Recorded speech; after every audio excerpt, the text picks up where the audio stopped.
இப்போ நான் இங்கே வேற ஒன்று ட்ரை பண்ணி காட்டுறேன். இங்கே பாருங்க.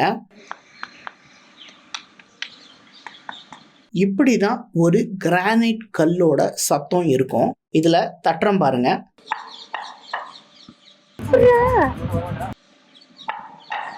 சத்தம் எப்படி இருக்குன்னு கேக்குதா?